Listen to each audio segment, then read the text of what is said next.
Nabi Adam alaihissalam merupakan manusia pertama yang diciptakan oleh Allah.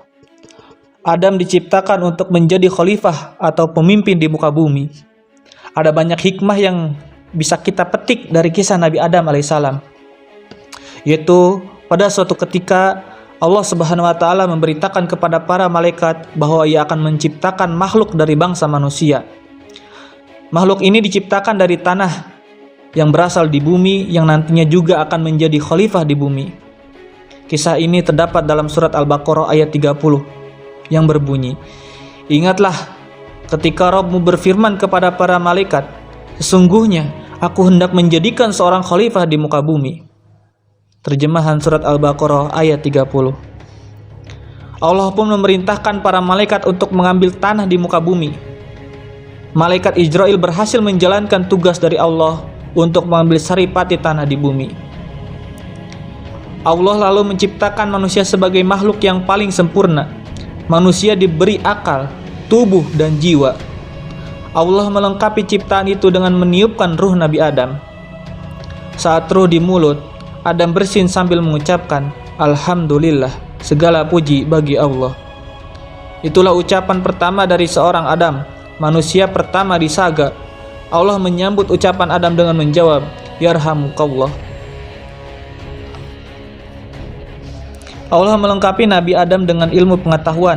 Para malaikat pun diminta untuk bersujud kepada bentuk penghormatan pada Adam. Saat semua malaikat bersujud, ada makhluk berupa iblis dari bangsa jin yang menolak untuk bersujud. Iblis menolak untuk bersujud karena merasa lebih baik dari manusia, karena diciptakan dari api. Mendengar jawaban itu, Allah lalu mengutuk iblis dan mengusir mereka dari surga. Nabi Adam pun berdiam dan hidup di surga selama beberapa waktu. Suatu ketika, Adam merasa kesepian dan Allah pun menciptakan Hawa untuk menemani Adam. Adam pun menikahi Hawa dan mengizinkan mereka berdua tinggal di surga dengan syarat tidak mendekati pohon khuldi. Bertahun-tahun Adam dan Hawa mematuhi aturan itu hingga setan perlahan terus mencoba merayu mereka dengan tipu daya. Tipu daya berhasil. Nabi Adam lalu memetik buah pohon tersebut dan memakannya bersama Hawa.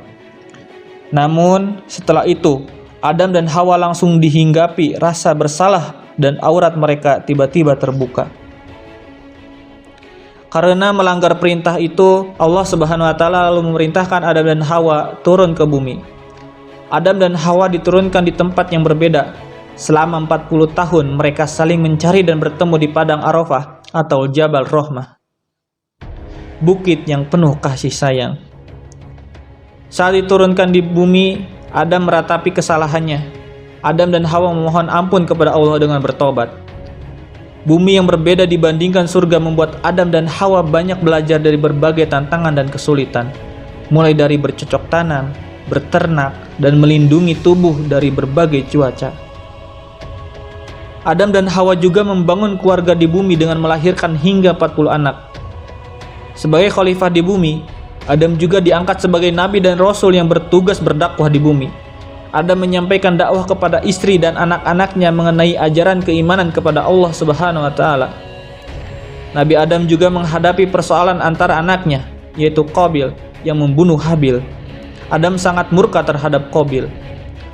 Allah lalu mengaruniai Adam dengan anak laki-laki yang tidak memiliki saudara kembar, yang diberi nama Syed.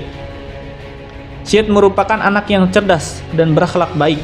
Keturunan Syed kelak melahirkan Idris. Nabi Adam lalu jatuh sakit saat berumur 960 tahun dan berwasiat kepada Syed untuk meneruskan dakwah.